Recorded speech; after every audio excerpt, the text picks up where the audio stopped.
Hi there, music fans. Today I'm going to show you something that, depending how old you are, if you're young you might not have ever seen one of these before. But it's a cassette deck. It's a stereo cassette deck, and it's from the 1970s. It's a top-loading stereo cassette deck. Top-loading stereo cassette decks were built between around 1970 or 71 till around 1976, at which point the audio companies went to the front-loading decks, which was a smart thing to do because people were buying stereo stands where you'd have the turntable on top. Where would you put your top-loading cassette deck? So they went to the front-loading cassette deck, and the top-loading deck became history.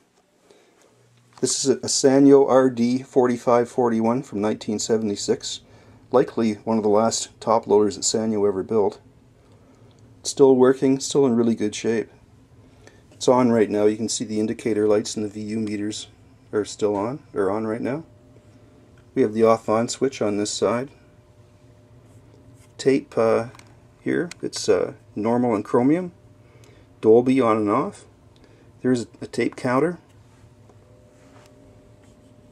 The corner here we have headphones, microphone left, right. We have the old piano key style control buttons. It's with the transport for the tape. And an eject button. Now watch when you hit the eject button. Just throws the cassette out. We'll do that one more time. Just pops it right out. I'm going to rewind a bit here and show you that this works. Hit the play button.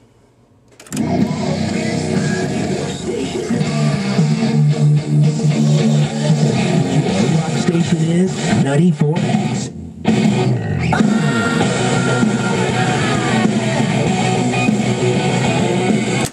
I'll spare you more of that. That's our local rock station. I just taped that off the radio last night, and it's a pretty awful radio station. A bit more history on tape in the 70s here. In 8-track, and here's an 8-track unit.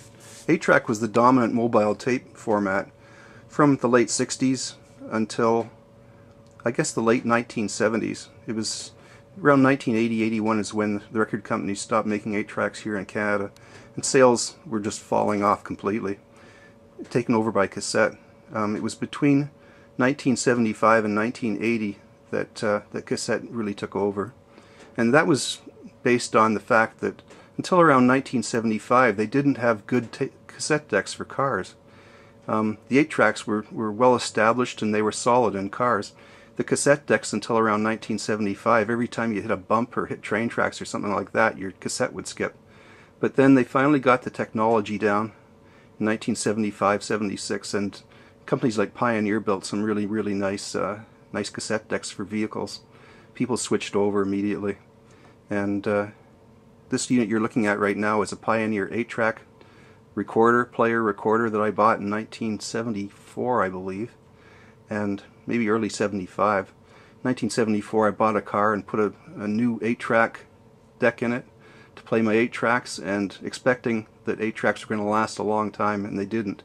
But this 8-track player recorder has lasted for 35 years. Going over here, I'll show you a Akai. I'll feature this later in another video, but this is an Akai top-loading deck. 1975-76 model year. Really nice unit. And you can see how much more modern the Akai looks than the Sanyo. The Sanyo looks something from maybe 1972 or 73, whereas the Akai is very attractive. Then in 1977, Akai went to the front loaders. 1977, this was their top-of-the-line front-loading cassette deck, and I bought this new. It was somewhere between $300 and $400, and that was in I think it was about $400, 1977. I've been using this one ever since, so this is a really good deck. Love it. It's a bit of the history of 70s cassette from the mid-70s. Thank you for watching.